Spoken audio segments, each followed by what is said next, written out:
आज के इस वीडियो में हम लोग क्लास 12 संपूर्ण क्रांति अध्याय 3 का सभी प्रश्न उत्तर समान आसान और स्पष्ट भाषा में आज आप लोग को देने वाले हैं। इस क्वेश्चन को आप लोग नोटबुक में जरूर नोट कर लीजिएगा और जरूर याद कर लीजिएगा, क्योंकि ये सारा सवाल जो है आप लोग को बोर्ड परीक्षा के लिए VVI इम्पोर्टेंट है। तो आज के क्वेश्चन को आप लोग को रट जाना है, याद कर लेना है। तो चलिए शुरू है आज का वीडियो। तो कुछ आप लोग हमारे चैनल को जरूर सब्सक्राइब कर लीजिएगा। पहला प्रश्न है, आंदोलन के नेतृत्व के संबंध में जयप्रकाश नारायण के क्या विचार थे? आंदोलन का नेतृत्व किस शर्त पर करते हैं? उत्तर, आंदोलन का नेतृत्व को लेकर जयप्रकाश नारायण का विचार था कि वे किसी के हाथ का कठपुतली बनकर नेतृत्व नहीं करेंगे।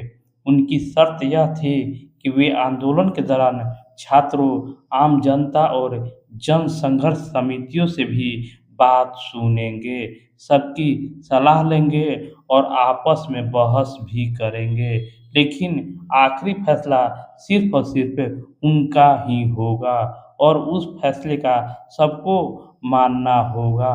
उनका मानना था कि अगर सब अपनी मर्जी के चलाएंगे तो आंदोलन आपसी बहसों में बिखर जाएगा और उनका कोई नतीजा नहीं निकले। प्रश्न 2, जयप्रकाश नारायण के छात्र जीवन और अमेरिका प्रवास का परिचय दें। इस अवधि की कौन कौन सी बातें आपको प्रभावित करता है? उत्तर, जयप्रकाश नारायण की शुरुआती शिक्षा घर पर ही हुई थी। 1921 ईस्वी में जब वे पटना कॉलेज में ISC की छात्र थे, तब गांधी जी के असहयोग आंदोलन से जुड़ने के लिए उन्होंने अपने पढ़ाई बीच में ही छोड़ दी थी। बाद में उन्होंने बिहार विद्यापीठ से अपनी परीक्षा पास की। स्वामी सत्यदेव के भाषण से प्रभावित होकर वे आगे के पढ़ाई के लिए अमेरिका चले गए थे। अमेरिका में उनका जीवन बेहद संघर्षपूर्ण रहा। वे किसी अमीर परिवार से नहीं थे, इसलिए पढ़ाई का खर्चा निकालने के लिए उन्होंने खेतों में, लोहे के कारखानों में और बूचड़खाने जहाँ जानवर मारे जाते थे में काम किया। छुट्टियों के दिनों में वे इतना कमा लेते थे कि 3-4 छात्र मिलकर सस्ते में खा पी लेते थे। वे पैसे की बचत के लिए एक ही कोठरी में कई लोग रहते थे और रविवार को भी रेस्तरां में बर्तन धोने व वेटर का काम करते थे। कई सालों तक वे एक ही रजाई में दूसरे साथ के साथ सोकर पढ़े थे। जब उन्होंने BA पास किया तब वे स्कॉलरशिप मिली और वे विभाग के असिस्टेंट बनकर ट्यूटोरियल क्लास लेने लगे। तब जाकर उन्हें थोड़ी राहत मिली थी। प्रभावित करने वाली बातें, उनका शिक्षा के प्रति सच्चा समर्पण, गरीबी के आगे घुटने न टेकना और अपनी पढ़ाई के खर्चा उठाने के लिए कमोड साफ करने से लेकर बर्तन धोने जैसे छोटे से छोटे काम को भी मेहनत और स्वाभिमान के साथ करना हमें सबसे ज़्यादा प्रभावित करता है। जयप्रकाश नारायण कम्युनिस्ट पार्टी में क्यों नहीं शामिल हुए? उत्तर, जयप्रकाश नारायण ने कम्युनिस्ट नेता लेनिन से सीखा था कि जो देश गुलाम में है वहाँ के कम्युनिस्टों को अपने देश की आज़ादी से लड़ाई में कभी अलग नहीं रखना चाहिए, भले ही उसकी लड़ाई के नेतृत्व पूंजीपति या बुर्जुआ वर्ग से क्यों नहीं हो। जब JP अमेरिका से भारत लौटे तो भारत गुलाम था और यहाँ आज़ादी की लड़ाई के नेतृत्व कांग्रेस पार्टी से कर रही थी, लेकिन वे इसी सिद्धांत को मानते थे कि वे देश की आज़ादी के लिए कम्युनिस्ट पार्टी के बजाय कांग्रेस में शामिल हुए। प्रश्न 4, पाठ के आधार पर सप्रसंग स्पष्ट कीजिए।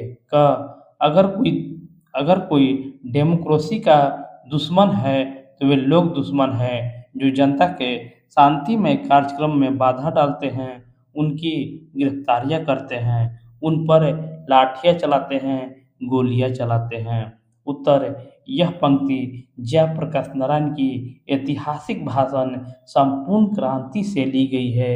जेपी तत्कालीन सरकार में दमनकारी नीतियों पर चोट करते हुए कहते हैं कि वे लोकतंत्र में जनता को अपनी बात रखने और शांतिपूर्ण प्रदर्शन करने के लिए उनका पूरा अधिकार है।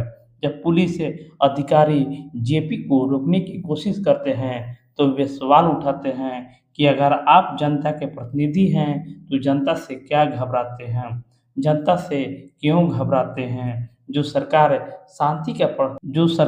शांति से प्रदर्शन कर रहे हैं, लोगों को रोकती है, उन पर लाठियां और गोलियां चलवाती है, वह असल में लोकतंत्र का सबसे बड़ी दुश्मन है।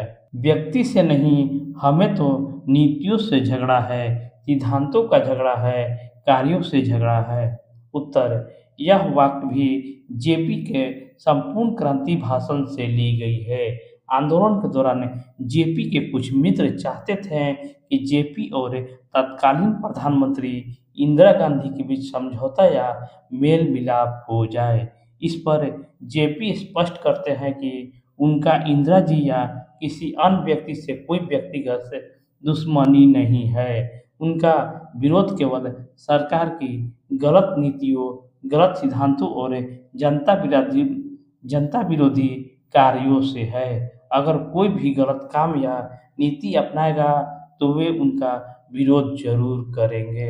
बापू और नेहरू की किस विशेषता की उल्लेख जेपी ने अपने भाषण में किया है? उत्तर, जेपी ने बापू और जवाहरलाल नेहरू की महानता और बड़प्पन का उल्लेख किया है। जेपी बताते हैं कि जब वे युवा थे तब उनकी इतनी हिम्मत होती थी कि वे गांधी जी के सामने ही उनकी बातों से असहमति जता देते थे, लेकिन बापू इतने महान थे कि वे इस बात को बुरा नहीं मानते थे, बल्कि उन्हें प्यार से बुलाकर समझाते थे। इसी तरह जवाहरलाल नेहरू भी जेपी से बहुत स्नेह और आदर करते थे। जेपी कई बार नेहरू जी की नीतियों, विशेषकर विशेष नीति का तीखी आलोचना करते थे, लेकिन नेहरू जी भी कभी उनकी आलोचनाओं का बुरा नहीं मानते। दोनों ही नेता विरोध को व्यक्तिगत नहीं समझ लेते थे, यही उनका सबसे बड़ा बड़प्पन है। प्रश्न 6, भ्रष्टाचार की जड़ क्या है? क्या आप जेपी से सहमत हैं? इसे दूर करने के लिए क्या सुझाव देंगे? उत्तर, जेपी के अनुसार भ्रष्टाचार की असली जड़ सरकार की गलत नीतियां हैं। इन गलत नीतियों के कारण ही देश में भूख, महंगाई और कालाबाजारी बढ़ रही है। बिना रिश्वत दिए आम जनता का भी कोई काम नहीं हो रहा है। दफ्तरों, बैंकों या स्टेशनों पर नहीं होता है। हर जगह अन्याय फैला हुआ है और शिक्षण संस्था भी इससे अछूती नहीं है, जिससे युवाओं का भविष्य अंधकार में जा रहा है। हाँ, हम जेपी के इस विचार से पूरी तरह सहमत हैं। दूर करने का उपाय, इसे दूर करने के लिए सरकार को ऐसी लोक कल्याणकारी नीतियां बनाना चाहिए जो पारदर्शी हो। सरकारी कामों में तकनीक का उपयोग का बढ़ावा दिया जाए ताकि बिचौलिया की जरूरत न पड़े। कड़े कानून बनाए जाएं और शिक्षा व्यवस्था में सुधार करके नैतिक मूल्यों को बढ़ावा दिया जाए। प्रश्न 7, दल विहीन लोकतंत्र और साम्यवाद में कैसा संबंध है? उत्तर, दल विहीन लोकतंत्र बिना किसी राजनीतिक पार्टी का लोकतंत्र और साम्यवाद, मार्क्सवाद या लेनिनवाद में गहरा संबंध है, क्योंकि दोनों का अंतिम लक्ष्य एक समान समाज का निर्माण करना है।